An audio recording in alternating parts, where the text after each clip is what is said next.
Tov et bien Boker Tov les Koulam. On revient dans notre étude du Sefer Yehoshua et on est toujours dans notre comment dire, dans notre tour opérateur pour notre tioul sur les traces des tribus d'Israël. Et donc nous sommes arrivés au chapitre 16 après avoir parlé en long, en large et en travers de la tribu de Yehuda. Nous allons maintenant parler de la tribu de Yosef. Et là, vous me dites, c'est pas normal. Normalement, si on commence par le sud et qu'on va monter petit à petit vers le nord, eh bien, au nord de Yehuda se trouve la tribu de Binyamin. Donc, on aurait dû parler de Binyamin avant la tribu de Yosef. Pourquoi est-ce qu'on nous parle d'abord de Yosef? Eh bien, parce qu'on va on va nous parler d'abord des deux tribus qui sont les patrons. Donc, d'un côté, on a Yehuda qui va devenir plus tard le patron de Mamlechet Yehuda, et on a Yosef qui est également le Bechor de Rachel. Donc, on a le Melech et le Bechor d'abord, et ensuite on parlera de Binyamin et des autres. Donc, Veitze Goral livne Yosef mi Yarden Yericho, לפלמי יריחו מזרחה, המדבר עולה מיריחו בהר בית-אל. ויצא מבית אל לוזה, ועבר אל גבול הערכי עטרות, וירד ימה אל גבול היפלתי, עד גבול בית חורון תחתון ועד גזר, והיו תוצאותיו ימה. Alors, toute cette frontière-là, c'est la frontière sud de Shifté Yosef, mais c'est également la frontière nord de Binyamin. D'accord? Donc là, on parle de Ephraïm, mais c'est la frontière nord qui est en fait la frontière sud de Binyamin. Donc on a compris.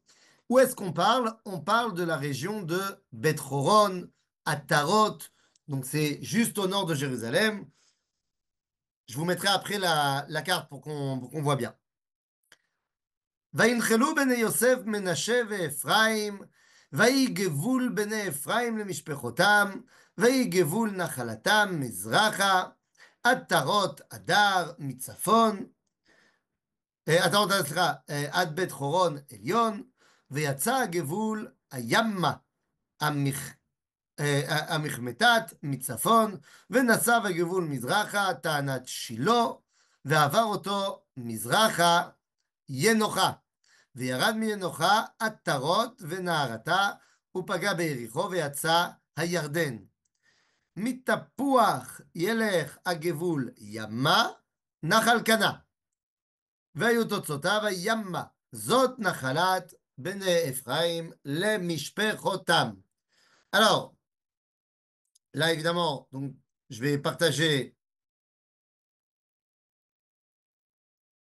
Alors, il faut qu'on enlève ce partage-là, que je puisse partager moi.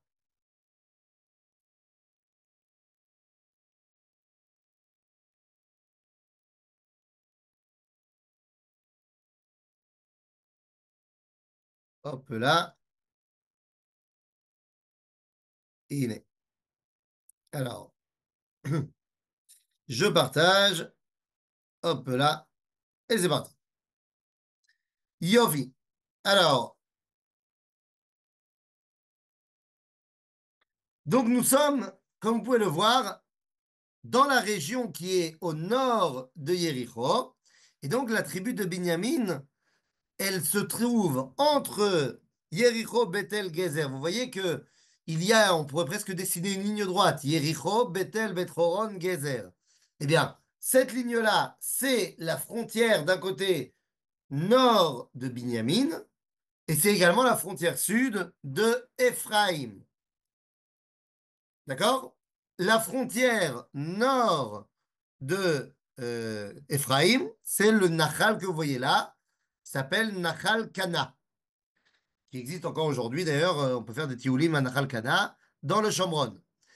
Et au-dessus de Nachal Kana, ce sera déjà la tribu de Ménaché. Donc, l'essentiel de Ephraïm, en termes de ville fondamentale, Bethel, Shiloh, Gezer, Gezer, va être à la gvoul entre Ephraïm et Dan. Gezer sera une ville très importante à l'époque de Shlomo. Ce sera une des villes qui sont Arem Mamlacha, qui sont une grande ville avec murailles qu'on a pu retrouver d'ailleurs aujourd'hui. Donc, Ephraïm, c'est l'essentiel de l'histoire pré-migdashique. On parlera plus tard de l'importance de Shiloh, mais on comprend que c'est l'histoire pré-Beth Migdash à Jérusalem. Bethel, c'est de là que part l'identité d'Israël, puisque c'est à Bethel que Yaakov recevra le rêve, le fameux rêve de l'échelle. C'est-à-dire, Beth Horon va être un territoire qui sera toujours un territoire essentiel au niveau stratégie militaire. Pourquoi? Eh bien parce que, comme vous pouvez le voir très bien ici sur cette carte, Beth Horon est à la frontière entre le marron et le jaune. Alors, la carte, elle est aussi topographique. Le vert, c'est la plaine côtière. Le jaune, c'est le début du plateau qui vont former les montagnes du Yehuda et Shomron. Et le marron, c'est les monts de Shomron. Eh bien, Beth Horon, c'est une région où on commence la montée vers la montagne. Et donc, c'est un endroit très stratégique parce que il y a un chemin à Beth Horon et c'est un chemin qui va être tout le temps utilisé par toutes les armées. Car si tu veux pouvoir passer de la côte à la montagne et de l'autre côté, jusqu'au Jourdain, eh bien, tu dois passer par ce qu'on appelle Ma'ale Beth Horon. Donc, Yahushua va passer par là, toutes les grandes guerres vont passer par là. Et bien plus tard, évidemment, on retrouvera les Hashmonaïm, les Beth Horon, on retrouvera les Romains, Bekitsour, tout le monde veut passer par Beth Horon. OK? Donc voilà. Voilà pour ce qui est de la géographie. Alors, on revient dans notre texte.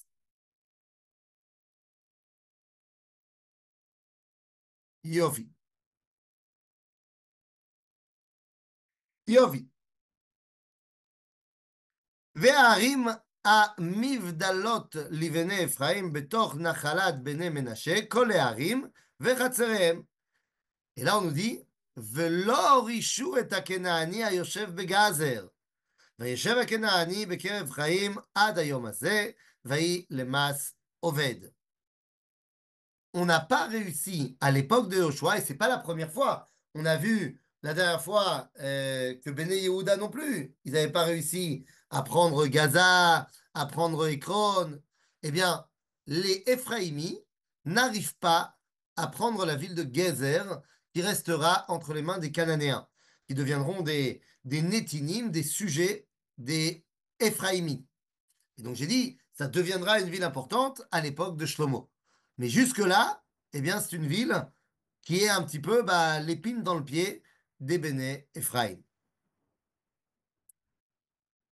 Ok. Donc là, vous avez vu, c'était un tout petit chapitre roudé. Ça fait pas de mal. Maintenant qu'on a parlé de Ephraim, il faut qu'on parle de Ménaché. Alors Ménaché, on a déjà commencé à parler de lui.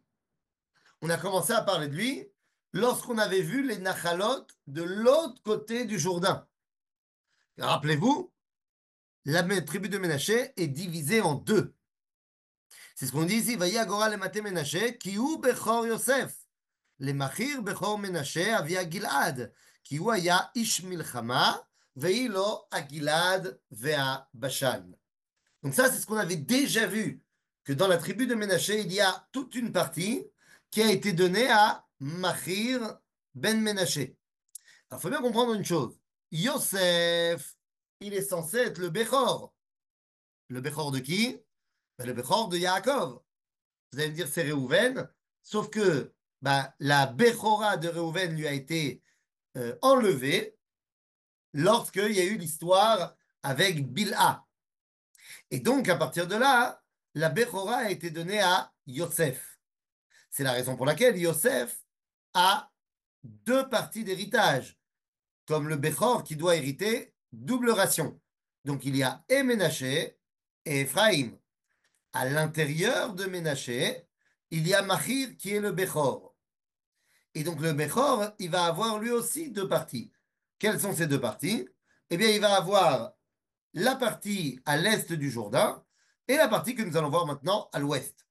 Mais on avait expliqué à l'époque que cette partie à l'est du Jourdain, c'est pas pour rien qu'elle revient à Machir, puisque c'est la partie qu'il avait lui-même conquis lorsqu'il y avait encore l'époque de Yosef.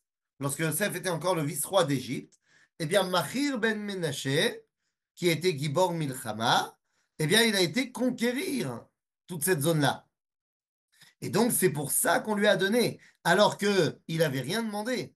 C'est-à-dire que la tribu de Ménaché, je vous le rappelle, n'avait pas demandé à Moshe d'hériter de l'autre côté du Jourdain. Pas comme Réhouven et Gad. OK? Et donc, comment ça se fait qu'ils ont des territoires là-bas? Parce que ce sont les territoires qu'ils ont conquis, qui leur appartiennent. D'accord? C'est la raison pour laquelle, donc, Ménaché, il a reçu le Gilad. כי הוא היה איש מלחמה, והיא לו הגלעד והבשן. והיא לבני מנשה הנותרים.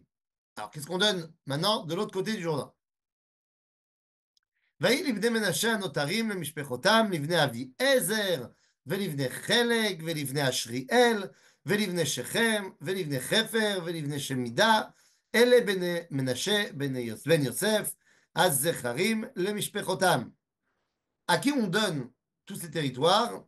Eh bien, à tous les enfants de Ménaché. C'est intéressant, mais on n'avait pas vu ça chez Yehuda, ni chez Ephraim. On n'avait pas fait la liste de tous les enfants. Pourquoi est-ce qu'on amène ici la liste de tous les enfants? À cause de ce qui va suivre. Ou les Tselofrad ben Chefer ben Gilad ben Machir ben Menashe, lo היו לו בנים, כי אם בנות. ואלה שמות בנותיו מחלה ונועה, חוגלה, מילכה ותרצה. Donc on nous rappelle ce qui s'est passé à l'époque de la Torah, à l'époque de Moshe. Lorsque Moshe a donné l'ordre de faire les goralot et les nachalot de chaque tribu, eh bien on sait que chaque tribu, en fait, le nombre de lopins de terre qui vont devoir se partager, c'est en fonction des familles. Et les familles sont dirigées par des hommes, des papas. Sauf que là arrive Tselophrad, qui n'a pas dans garçon, il a un lopin de terre, Tselophrad, mais il n'a pas de garçon. Il meurt dans la fameuse histoire de Korach.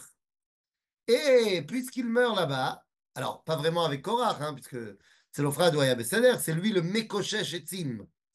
C'est lui qui rassemble du bois et qui se fera tuer parce qu'il a transgressé le Shabbat. Eh bien, Tselophrad n'a pas d'enfant, enfin, il n'a pas de fils, il a que des filles. Et à l'époque, eh ben, on ne sait pas qu'une fille peut hériter si jamais il n'y a pas de garçon. Et ça va être le chidouche qui va être donné là-bas. Et c'est ce qui a marqué ici. Vatikravna lifne Elazar Cohen velifne Yoshua bin Nun velifne הנשיאים לאמור. השם ציווה את משה לתת לנו נחלה בתוך אחינו. Rappelez-vous que lorsqu'on est venu voir Moshe et qu'on a dit c'est pas juste, nous on n'a pas de frère, quoi, le lopin de terre de notre père va partir de la famille. Et à ce moment-là, Moshe avait demandé à Dieu, et Dieu lui avait dit, Ken benot selofrat doverot. C'est très bien. C'est, toute cette histoire se retrouve dans la paracha de Pinchas. Ok, vous êtes avec moi? Pour la petite anecdote, euh, oui, il y a longtemps, il y a eu, à l'époque du Rav Sitruk, lorsque le Rav Sitruk était encore le grand Rabbin de France, eh bien, il organisait tous les étés des retraites comme ça de 2 semaines pour les rabbins consistoriaux en France, dans les Alpes ou je sais pas quoi. Et chaque année, il faisait venir une sommité d'Israël. Une année, la sommité invitée n'est autre que le Rishon LeZion, le grand rabbin d'Israël séfarade, le Rav Mordechai Eliyahu. Donc ils arrivent, machin, tout va bien, et mon oncle, qui est rabbin à Metz, fait partie des rabbins qui sont présents. À la fin d'une des conférences, dans un des jardins de l'hôtel, mon oncle et sa femme viennent voir le Rav Eliyahu. et lui disent, Arav, on a un problème. Ma femme ici, moi je me présente, je suis le rabbin Bruno Fison, et ma femme ici présente s'appelle Cathy, mais elle n'a pas de nom en hébreu. Alors qu'est-ce que vous nous conseillez comme nom en hébreu? On voudrait lui donner un nom en hébreu. Et le Rav Eliaou la regarde une minute, il regarde mon oncle également, et il lui dit, bah c'est pas compliqué, tu choisis. Comment ça? Ou tu l'appelles Machala, ou Noah, ou Chogla, ou Mikla, ou Milka, ou Tirza. Et là, mon oncle, il lui dit, ah Lama. Il dit, bah, comment ça, Lama? C'est les filles de Tselophrad. Et il dit, oui, d'accord, mais quel rapport? Il dit, bah, les filles de Tselophrad sont mentionnées dans la paracha de Pinchas. Il lui dit, oui, mais aucun rapport. Il dit, mais toi, tu t'appelles Pinchas, non? Alors que mon oncle lui avait jamais dit son nom en hébreu. Il lui avait dit, je m'appelle Bruno Fison. Mais il se trouve qu'en hébreu, il s'appelle Pinchas. Comment le Rav Eliaou a su qu'il s'appelait Pinchas? Eh bien, c'est un Rav Eliaou. Quoi qu'il en soit, donc ça, c'est les filles de Tselophrad qui viennent dire on a besoin d'une terre. Et donc, c'est la raison pour laquelle on nous a donné le nom de tous les enfants de Ménaché pour que tu puisses arriver à l'histoire des Bnot Tselophrad. Sinon, on t'aurait dit, mais pourquoi est-ce que tu me donnes la particularité? Non, j'ai donné la particularité de tous les enfants, et donc dedans, il y a Tselophrad, et donc il y a les enfants, les filles de Tselophrad. D'accord? De là, on apprend également que les filles de Tselophrad étaient des amoureuses de la terre d'Israël, puisqu'elles n'étaient pas prêtes à donner une partie de la terre d'Israël à quelqu'un d'autre. Ok. ויפלו חבלי מנשה 10 לבד מארץ הגלעד והבשן אשר מעבר לירדן. כי בנות מנשה נחלו נחלה בתוך בניו, וארץ הגלעד הייתה לבני מנשה הנותרים. Donc très bien, maintenant qu'on a fait la présentation, c'est où? Vaï Gevoul Ménaché. Me'asher amichmetat asher al pene shechem, והלך הגבול הימים אל יושבי עין תפוח, מה שנקרא היום צומת תפוח. Ah, par curiosité, oui, j'ai oublié de dire, finalement, ils ont choisi Noah. Donc, למנשה הייתה ארץ תפוח, ותפוח אל גבול מנשה. ולבני אפרים, ולבני אפרים, וירד הגבול נחל קנה, נגבה, לנחל. ערים אלה לאפרים בתוך ערי מנשה, וגבול מנשה מצפון,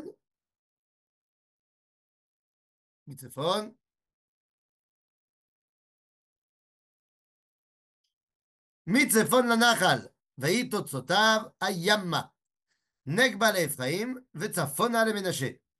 ויהי הים גבולו, ובאשר יפגעון מצפון, וביצחר ממזרח.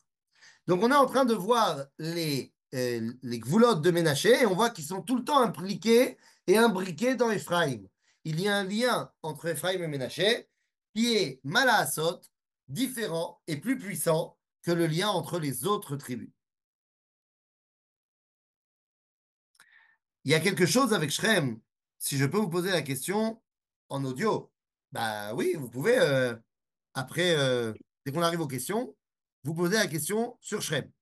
OK? D'ailleurs, les questions vont arriver plus tôt cette semaine, puisqu'on va garder un peu de temps pour parler un peu de l'Akba Omer quand même. C'est-à-dire, on n'a pas fait une journée dédiée, mais on va quand même garder un peu de temps pour parler de ça. Donc, on va d'abord faire les questions sur Yoshua, ensuite on parlera un peu de l'Akba Omer, et on aura de nouveau les questions de l'Akba Omer. Bekitsour.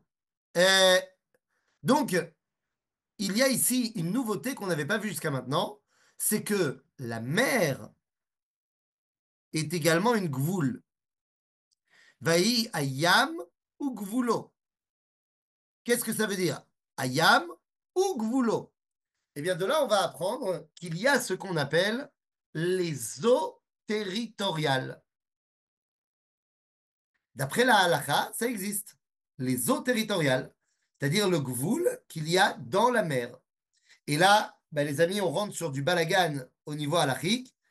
quelle est la frontière des eaux territoriales israéliennes, d'après la halakha.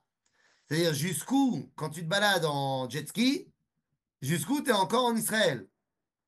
Pour faire simple, si tu fais, je sais pas moi, Sukkot sur un bateau de croisière, à partir d'où tu fais 15 jours, et à partir d'où tu dois commencer à faire 2 jours. C'est-à-dire, donc il y a plusieurs avis halachiques. Euh, pour ce qui est de l'avis qui n'a pas été retenu dans la halakha, mais qui est le plus permissif, c'est de dire qu'en fait, il faut prendre 2 traits horizontales entre la frontière nord et sud d'Israël et toutes les îles qui sont à l'intérieur de ces 2 traits parallèles dans la Méditerranée, c'est Israël.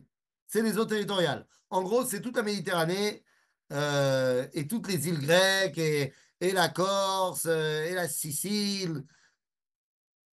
Bon, vous comprenez que ça n'a pas été retenu dans la halakha. Ok. Velo yachelu. Ah, c'est vrai. J'ai sauté un verset. Remonte. Voilà.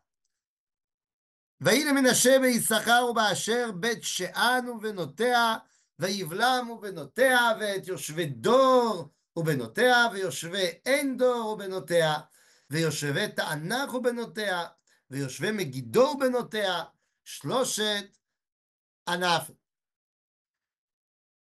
Alors c'est où?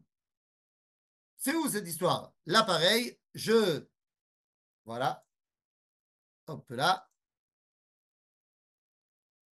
iné. Attendez, excusez-moi, j'ai pas mis la bonne carte. Iné, ménager, iné.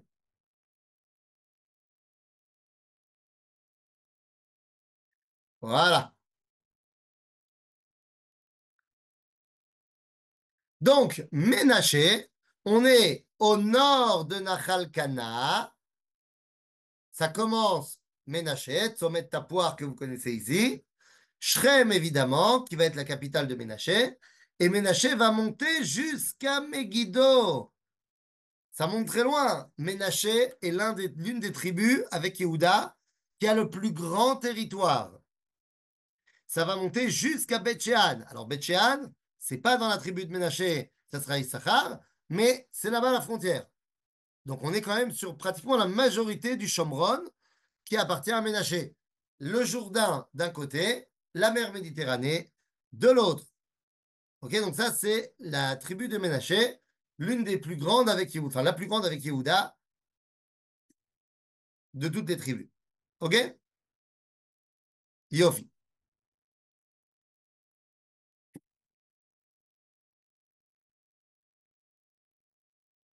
Yofi. ולא יכלו בני מנשה להוריש את הערים האלה, ויואל הכנעני לשבת בארץ הזאת. Donc toutes ces villes qu'on vient d'évoquer, à savoir Beth-Shean, Endor, c'est des endroits que les Béné Ménaché n'ont pas réussi à prendre durant les périodes de Yoshua. On ne va pas attendre David ou Shlomo pour prendre ces endroits-là. Déjà à l'époque des Shoftim, on va récupérer ces endroits-là. ויהי כי חזקו בני ישראל ויתנו את הכנעני למס והורש לא הורישו. C'est-à-dire que les Bnei Israël ont réussi à conquérir l'endroit et à faire des Cananéens des sujets, mais ils n'ont pas réussi à véritablement prendre possession de leur endroit. Donc on voit ici un bug. C'est bien beau de dire qu'on a conquis tout le pays avec Yahushua, mais on voit qu'il y a plusieurs enclaves qui restent à conquérir. וידברו בני יוסף אל את יהושע לאמור, מדוע נתת לי נחלה גורל אחד וחבל אחד ואני עם רב עד אשר עד כה ברכני השם? Donc, Ménaché vient de voir Yoshua et dit, mais tu nous as donné un territoire, mais en fait, on est très très nombreux, nous. C'est Dieu qui nous a bénis. ויאמר עליהם יהושע, אם עם רב אתה, עלה לך היערה. וברתיה לך שם בארץ הפריזי והרפאים, כי אז לך הר אפרים. C'est-à-dire, Yoshua dit au Bnei Ménaché, Fadal, vous voulez conquérir plus? Allez-y. Il y a tous les endroits que Ephraim n'a pas réussi à conquérir. au boulot. ויאמרו בני יוסף, לא יימצא לנו ההר, ורכב ברזל בכל הכנעני היושב בארץ העמק, לאשר בבית שאן ובנותיה, ולאשר בעמק יזרעאל. Et là, on comprend au niveau géostratégique pourquoi les Bnei Israël n'ont pas réussi à prendre certaines villes cananéennes. Pour la raison suivante, les Cananéens sont technologiquement plus avancés que nous. À ce moment-là, les Cananéens utilisent le fer alors que nous n'utilisons que le bronze. Les Cananéens utilisent des chars avec du fer, nous, des chars en bois. En d'autres termes, technologiquement, les Cananéens nous sont supérieurs. Nous, on est supérieurs en nombre, mais eux en technologie. Et donc, eh ben, on n'arrive pas à les battre pour le moment.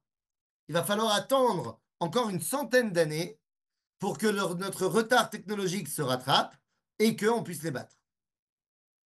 ויאמר יהושע, סליחה, ויאמרו, ויאמר יהושע אל בית יוסף, לאפרים ולמנשה לאמור, עם רב אתה, וכוח גדול לך, לא יהיה לך גורל אחד.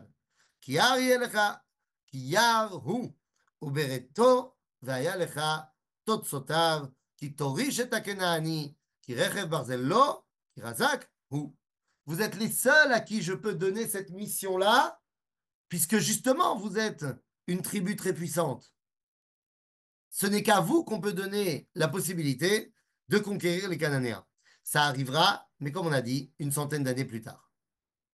C'est-à-dire, donc, nous avons la tribu de Éphraïm et de Ménaché, qui sont l'autre, si vous voulez, l'autre face de la direction du peuple juif. C'est pas pour rien que lorsqu'il va y avoir le schisme entre Mamlechet Yehuda et Mamlechet Ephraïm, eh bien, le roi de Yehuda viendra de Yehuda, évidemment, et le roi d'Israël viendra de Ephraïm. Et c'est la raison pour laquelle, lorsqu'on devra mettre en place le premier roi d'Israël qui va réunir tout le monde, eh bien, on a besoin qu'il vienne de la tribu qui fait le lien entre Yehuda et Ephraïm, à savoir Binyamin. Et le premier roi sera Shaoul qui vient de Binyamin, qui est juste entre Yehuda et Ephraïm. Besaider, Tov. Alors les amis, on arrête là pour Yoshua, on ouvre les questions pour Yoshua, et ensuite on arrivera dans l'Akba Omer. Il y a quelqu'un qui voulait poser une question? Ok, alors moi, je pose la mienne par rapport à Shrem, Oui, tant que personne ne lève la main. Euh, on a vu au tout début du chapitre que un des fils de Ménaché s'appelait Shrem. Et comment quelqu'un de la famille de Yaakov a pu nommer un de ses enfants Shrem, connaissant le passif qu'il peut y avoir avec quelqu'un d'autre qui s'appelle Shrem? Et c'est ça, hein. pardon? Non, vous avez raison. C'est une vraie bonne question. Comment est-ce qu'on peut appeler un enfant Shrem? On a Et l'habitude de il y a l'appeler. aussi la suite de la question, je m'excuse. Oui, allez. Euh, est-ce que le Goral n'était pas un peu orienté, sachant que Yosef devait être enterré à Shrem aussi? Ah ben, évidemment. Le Goral, je te rappelle, qui vient d'Akadosh Baruch Hu. Donc Akadosh Baruch Hu, il sait ce qu'il fait. D'accord. Ça, c'est évident. Alors, effectivement, ta question, elle est très forte. Comment ça se fait que, je reprends le verset, on ne va pas remettre à l'écran, mais où est-ce que c'est le verset? Il est. ויהי לבני מנשה הנותרים למשפחותם לבני אביעזר, לבני חלק, לבני אשריאל, לבני שכם, ולבני חפר, ולבני שמידה. Alors, Shechem, comment on fait? Et les amis, il y a une différence entre Shrem et Shechem. Certes, il y a le passif de la ville de Shrem et Monsieur Shrem ben Hamor, mais il y a également la bracha de Yehuda, la bracha de Yaakov qu'il donne à Ménaché, à Yosef, qui lui dit Venatati lecha Shrem echad alachecha. Et donc, si vous voulez, Yaakov va transformer le nom de Shrem en Shechem. Et donc, Shechem, non. Shechem fait référence à la bracha de Yaakov, et donc oui. D'accord? Il va y Super. avoir plein de gens qui vont réussir à changer la réalité de ce qui était avant. Par exemple, on a un Ishmaël qui a fait Teshuvah à la fin de sa vie. Et donc, finalement, on va appeler des gens Ishmaël. OK? Oui, Dan. Oui, Rav Fison, j'ai une question par rapport à ce que vous disiez par rapport au territoire d'Israël, par rapport à la mer. Vous êtes Oui. arrêté que ça allait jusqu'en Corse, mais Ah, on a dit que ça n'a pas été retenu, hein. ah, parce que si J'ai dit, j'habite en Corse, je suis en Israël alors. c'est ça. J'ai dit, c'est l'avis le plus permissible, mais il n'a pas été retenu dans la halakha le maaseh. Halakha le maaseh, il s'agit d'un trait plus ou moins vertical entre la frontière sud d'Israël, donc vers le début du Sinaï, jusqu'au nord, c'est-à-dire jusqu'au Liban, et donc dans le croissant de mer qui est à l'intérieur, ça s'appelle les eaux territoriales d'Israël. Et ça représente combien de miles ou de kilomètres? C'est une bonne question. D'accord, Mais ça ne va pas jusqu'à Chypre. d'accord. Donc non, désolé, encore, si on fait encore 2 jours de Yom Tov. Voilà. J'ai encore une petite question que j'avais posée sur le chat, mais vous n'avez pas pu Ah, la j'ai pas vu. voir. Autant pour moi. À propos de Bethel, Oui, vous avez dit que c'est là-bas que Yaakov a fait le rêve du Soulam, ok? Mais tout à on fait. dit aussi que c'était sur le Har Moria. Comment on peut Tout à concilier fait. les deux? Tout à fait. Vous avez tout à fait raison. Et c'est pour ça que on est dans des cas où le Midrash s'en donne à cœur joie. Et le Midrash Rabbah nous dit que le Har Moria s'est déraciné de là où il était pour se mettre sur Bethel, parce qu'il voulait absolument être là où Yaakov dort. Donc, au niveau historico-géographique, évidemment que Yaakov, il dormait à Bethel, mais ce que le Midrash nous enseigne, c'est que au moment où il dort à Bethel, ça prend une dimension de Beth Mikdash. D'accord? D'accord, merci. Est-ce que Yo. quelqu'un a une autre question avant qu'on passe à la suite? Alors, je pense qu'on peut continuer. Eh bien, très bien. Alors, on change de registre complètement et on arrive devant Lag Baomer. Alors, si tu as la possibilité de mettre des textes, ou alors tu sais quoi, je vais le faire moi. Comme ça, je t'embête Je pas. peux vous aider si vous voulez, si vous me dites. Alors, prépare-toi, tu prépares la page 28b du traité de Moed Katan dans le Talmud, et moi, je prépare la page 21b. Ok, comme ça, c'est du travail d'équipe. Yallah. Hop. Le premier qui a gagné, il partage en premier. Je suis imbattable à ça, moi.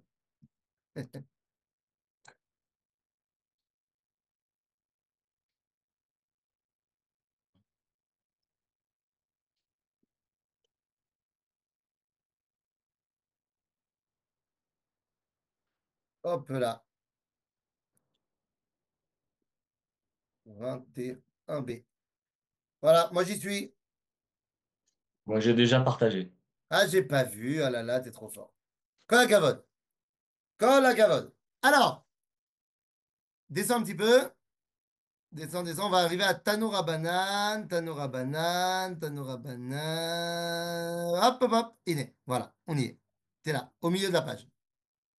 Tanoura Banane. Yovi. Alors, on va parler de l'Akba Omer.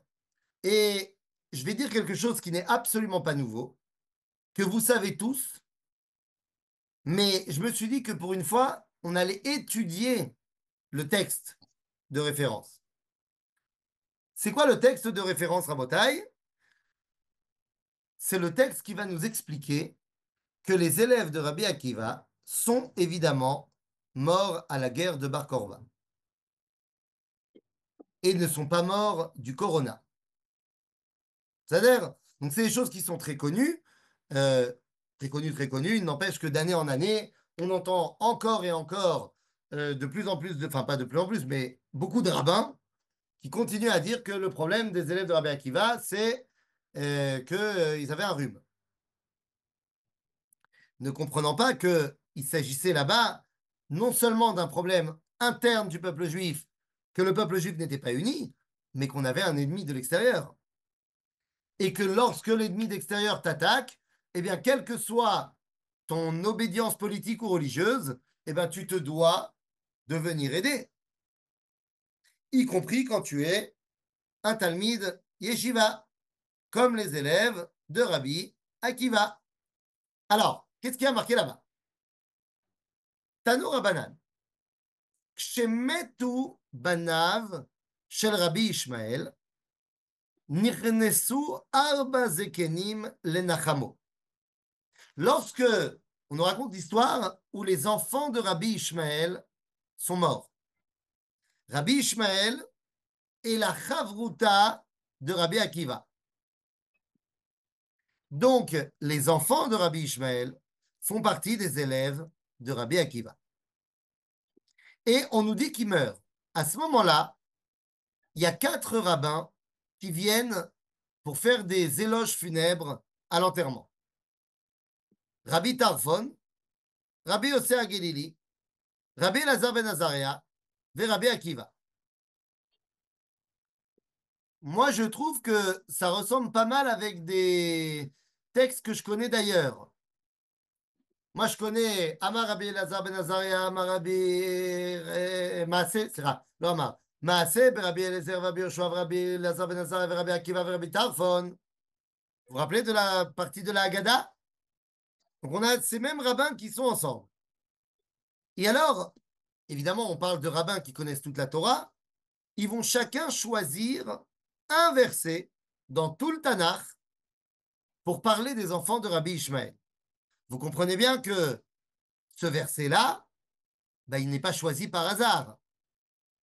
Alors, de quoi parle-t-on? Amar lahem Rabbi Tarfon. Rabbi Tarfon a dit aux autres rabbins, Deu shechacham gadol ou baki be'agadot.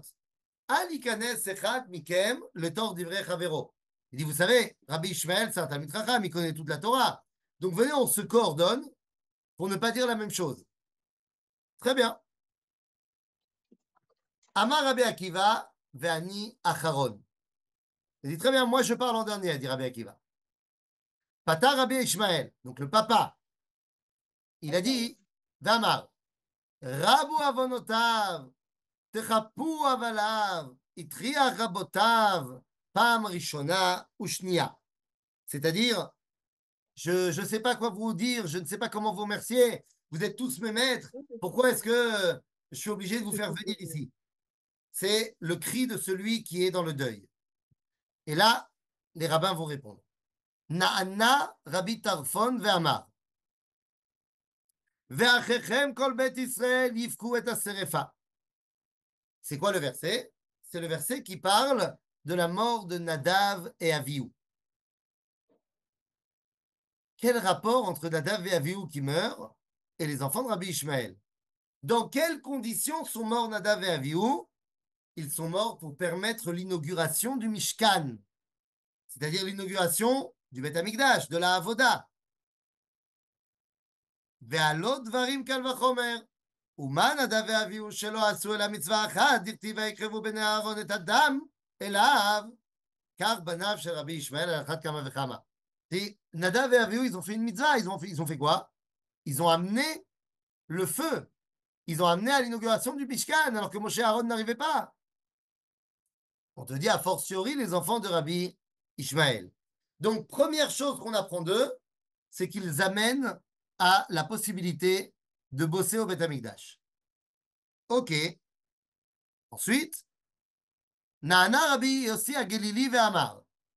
Ve'savdu lo kol Israël ve'kavru oto. De qui on parle? On est dans le livre de Melachim. On parle de l'éloge funèbre qui est fait au roi Avia ben Yerovam. Ve'alot dvarim kal vachomer. ומה אביה בן ירובעם שלא עשה אלא דבר אחד טוב, דכתיב ביד נמצא בו דבר טוב, כך בניו של רבי ישמעאל על אחת כמה וכמה. Quel rapport? On nous prend ici l'histoire de Avia ben Yerovam. Avia ben Yerovam est le fils donc de Jéroboam, ben Nevat, qui était un rachat comme son père, aval. Son père, Yerovam ben Nevat, pour être sûr que les gens du nord n'allaient pas arriver dans le sud, dans le royaume de Yehuda, parce qu'on est après le schisme, eh bien, il avait fait construire des murs sur les routes qui menaient à Jérusalem. Et Avia ben Yerovam, qui avait beau être un idolâtre pire que son père, il a enlevé les murs qui séparaient le chemin de Jérusalem. Quel rapport avec les enfants de Rabbi Ishmael? On va voir. Na'ana, איפה זה? הנה, on saute deux lignes. נענה רבי אלעזר בן עזריה. נענה רבי אלעזר בן עזריה ואמר, בשלום תמות ובמשרפות אבותיך המלכים הראשונים, אשר היו לפניך, כן נשרפון לך. ועלו דברים קל וחומר, ומה צדקיהו מלך יהודה שלא עשה, אלא מצווה אחת שהעלה ירמיהו מן הטיט, כך בניו של רבי ישמעאל על אחת כמה וכמה. מה הסיפור? Rabbi Elazar ben Azariah, il te parle de la mort de Tzidkiyahu. Mais Tzidkiyahu, quel rapport? Ben, il a fait un truc bien. Il a fini par reconnaître que les prophéties de Jérémie sur la résurrection et la reconstruction de Jérusalem après la chute, eh bien, étaient valables. Parce que c'est lui-même qui l'avait mis dans la prison. Mais finalement, il a compris que Jérusalem étant tombée, il en avait besoin de l'espoir de la reconstruction de Jérusalem. Et enfin, le dernier qui parle, c'est Rabbi Akiva. Amar Rabbi Akiva, Nana Rabbi Akiva ve'amar. ביום ההוא יגדל המספד בירושלים כמספד הדד רימון בבקעת מגידו. Il prend un verset du livre de Zecharia, et la Gemara nous dit, Ve'amar Rav Yosef, ilmale targumei de Akra, la havaya danama ke'amar. Si j'avais pas eu le Targum de Jonathan ben Uziel, je ne saurais pas ce que veut dire ce verset. Et que me dit le Targum? Beidana ou yisgei mispeda birushlem, que mispeda de Achav bar Omri de Katal yate Adad Rimon ben Tavrimon, ou que misped de Yoshia ben Amon de Katal yate Paro Chagira bebikat Megiddo. Ma ze adavar hazeh. Le verset de Zecharia prend deux événements et les colle ensemble. Il dit viendra un jour où il y aura un éloge funèbre qui sera énorme et il sera tellement grand à Jérusalem que ça sera encore plus grand que l'éloge funèbre de Achav, qui a été tué par Adad-Rimon à Megiddo, et que l'éloge funèbre fait pour Yoshiahu, qui a été tué par Onecho. Ok, c'est quoi cette histoire? C'est deux personnages différents tués à deux endroits différents. Bien les amis. Alors, Achav, Sikha, il a été tué, nous. Il n'a pas été tué à Bikat Megiddo, Sikha. Où est-ce qu'il a été tué? Remonte à une seconde. On va pas dire une bêtise. Il est. Voilà. Il y a marqué qu'il a été tué par Adad Rimon ben Tavrimon, mais on ne te dit pas où. Bon, nous, on sait. Il a été tué dans le nord d'Israël, mais pas à Megiddo. Celui qui a été tué à Megiddo, c'est Yoshiahu. Alors, quel rapport avec la soupe? Ben, la soupe, elle est suivante. Si on dit que les enfants de Rabbi Ishmael sont des élèves de Rabbi Akiva, sont morts à la guerre, eh bien, tous les versets prennent leur sens. La première chose qu'a fait Bar Korva, c'est qu'il a conquis Jérusalem et qu'il a réussi à ramener les corbanotes pendant 2 ans. Donc, on parle comme verset pour faire l'éloge de ceux qui sont tombés pour cela, eh bien, le verset qui parle de l'inauguration du Beth Amikdash, du Mishkan, avec Nadav et Avihu. Les Romains avaient mis en place, pareil, des murs qui empêchaient l'accès à Jérusalem. Les armées de Bar Korva ont enlevé ces murs-là, qui fait référence directement aux murs mis en place par Yerovam et que son fils a enlevé. De la même façon, les armées de Bar Korva viennent répondre et essayer de ramener la Géoula, répondre à la névoie de Jérémie, qui dit Jérusalem a été détruite, mais il y aura des gens qui vont revenir. Et enfin, Rabbi Akiva, qui pensait que Bar Korva est le Mashiach, eh bien, c'est qui, celui de qui on fait l'éloge funèbre énorme, plus grand que Achav et Yoshiahu? Eh bien, nous dit le Talmud, c'est l'éloge funèbre du Mashiach. En d'autres termes, comme Rabbi Akiva pensait que Bar Korba c'était le Mashiach, eh bien, il parle de cela à la mort des enfants de Rabbi Ishmael. Donc, vous voyez ici que nous avons pratiquement une évidence que les enfants de Rabbi Ishmael meurent dans les guerres de Bar Korba. Alors, on arrête ce partage-là et on arrive à l'autre partage. Donc, toujours dans le traité de Moed Katan, mais cette fois à la page 21b. Et là-bas, on nous dit la chose suivante. Où est-ce que c'est? Non, iné, iné. Massé. Voilà. Massé, iné. Massé ou Metou Banav chez Rabbi Akiva. On te raconte l'histoire où les enfants de Rabbi Akiva, qui étaient évidemment les élèves aussi de Rabbi Akiva, meurent. Tous les rabbins sont rentrés pour lui faire l'éloge funèbre. Et là, Rabbi Akiva est monté sur une estrade et a dit Amar Rabbi Akiva, al safsal gadol ve'amar, achenu bet Israël, sham'u afilu shne banim chatanim, menucham hu bishvil kavod she'asitem. Bien que mes enfants étaient des khatanim, ils venaient de se marier, khatan c'est dans l'année du mariage. Vous me faites un grand kavod que vous êtes venus. Mais je comprends pas. Normalement, le khatan qui se marie, il doit être gardé, préservé de tout danger. Oui, sauf lorsqu'il s'agit de milchemet mitzvah. Et lorsqu'il s'agit de milchemet mitzvah, afilu khatan yotze michedro vechala michupata. Nous pouvons voir ici donc qu'il semble évidemment que pour Rabbi Akiva, qui est l'écuyer de Bar Korva, qui pense que c'est le Mashiach, bien sûr qu'il s'agit de Milchemet Mitzvah. Donc, on voit ici le Talmud qui semble nous dire, alors, de manière un peu cachée, mais pas vraiment, que, bah, effectivement, les enfants de Rabbi Ishmael, de Rabbi Akiva, les élèves de Rabbi Akiva sont morts à la guerre. Alors, c'est bien beau, mais ce n'est qu'une, comment dire, une allusion. C'est pas encore clair. Nachon, c'est pas encore clair. C'est pour ça que je vous amène maintenant à la page 62 du traité de Yevamot. Donc on est au traité de Yevamot 62b. Je vous repartage tout ça. Hop, je fais n'importe quoi. Bon, voilà. Donc on est à 62b. Et c'est la fameuse Gemara que tout le monde utilise quand on parle des élèves de Rabbi Akiva et de l'Akba Omer. Amrou,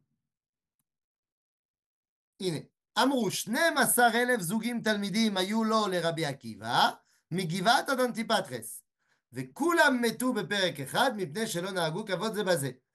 והיה העולם שמם, עד שבא רבי עקיבא אצל רבותינו שבדרום, ושנה להם רבי מאיר, רבי יהודה, רבי יוסי, רבי שמעון ורבי אלעזר בן שמוע. והם העמידו תורה אותה שעה. תנא כולם מתו מפסח ועד עצרת, אמר רב חמא בר אבא, ואיתמר רבי חייא בר אבין, כולם מתו מיתה רעה. מהי מיתה? מהי? אמר רב נחמן, אז קרה. טוב, alors de quoi on parle? On nous dit ici, il y avait, Rabbi Akiva avait 12 000 couples d'élèves. Seulement, regardez, ils étaient mi-Giv'at ad Antipatres. Giv'at, c'est à côté de Ashkelon, et Antipatres, c'est pas loin de Hadera. Donc, c'est quand même très allongé. Nous, on croyait tout le temps qu'il y avait une méga yeshiva et que Rabbi Akiva, c'était le Rosh Yeshiva. Non! Ces 24 000 élèves, en fait, étaient éparpillés un peu partout dans le pays. Donc, est-ce que c'était vraiment des élèves assidus de Rabbi Akiva? Pas sûr. Maintenant, on nous dit que Kulam Metu Beperek Echad, ils sont morts dans une circonstance, et on te dit parce qu'ils ne se respectaient pas les uns les autres. Mais quelle est la possibilité, enfin le risque de mourir parce qu'on ne se respecte pas, sinon quand on est dans une guerre? Mais ça, c'est pas marqué. Par contre, ce qui a marqué, c'est que, je saute donc la ligne, Kulam metu, mipesar v'adat seret. Amar Rav Chama bar Abba, veitema Rabbi Chia bar Avin, Kulam metu mita ra'a. La Gemara, qui est écrite ici, on est à peu près 300 ans après les événements, dit qu'ils sont morts d'une mauvaise mort, mita ra'a. La Gemara, dans le traité de Sanhedrin, à la page 45, nous dit que mita ra'a, c'est la mort par l'épée. Rav Nachman, qui arrive 200 ans plus tard, donc 500 ans après les événements, nous dit qu'ils sont morts be'askara. Rashi, qui arrive 1000 ans après les événements, nous dit que askara, c'est la diphtérie, une maladie d'étouffement. Mais c'est pas ce qui a marqué dans le Talmud. Dans le Talmud, il y a marqué mitara. Et l'autre partie du Talmud, dans Sanhedrin 45, nous dit que mitara, c'est l'épée. Et Rav Nachman, il dit askara. Askara en araméen, c'est l'armée. Rashi, qui arrive beaucoup plus tard, il traduit ça en mode épidémie. Ce qui n'est d'ailleurs pas incompatible. Il est possible que dans les camps militaires, ce soit déclaré une épidémie. Mais quand on prend les 4 sources talmudiques, la mort des enfants de Rabbi Ishmael, la mort des enfants de Rabbi Akiva, Mitara, c'est quoi Mitara? C'est l'épée. Mais les amis, nous n'avons plus de choix.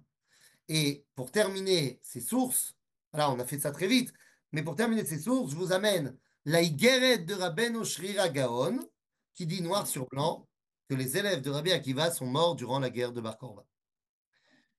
Pourquoi c'est important de savoir cela?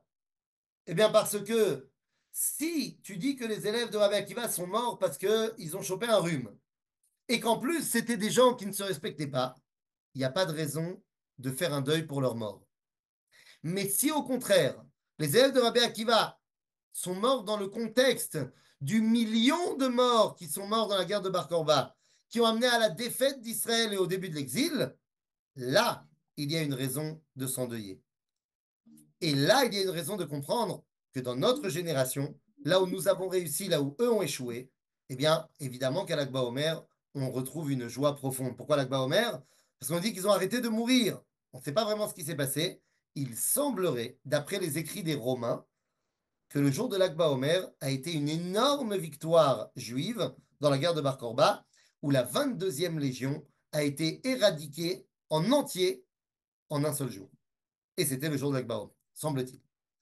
Ça, c'est pas clair, mais en tout cas, il semble évident que l'Akba Omer, la mort des élèves de Rabbi Akiva, n'est pas en souvenir d'une quelconque maladie, mais bel et bien de la tentative de ramener la Géoula au peuple juif, tentative échouée à l'époque, réussie dans notre génération.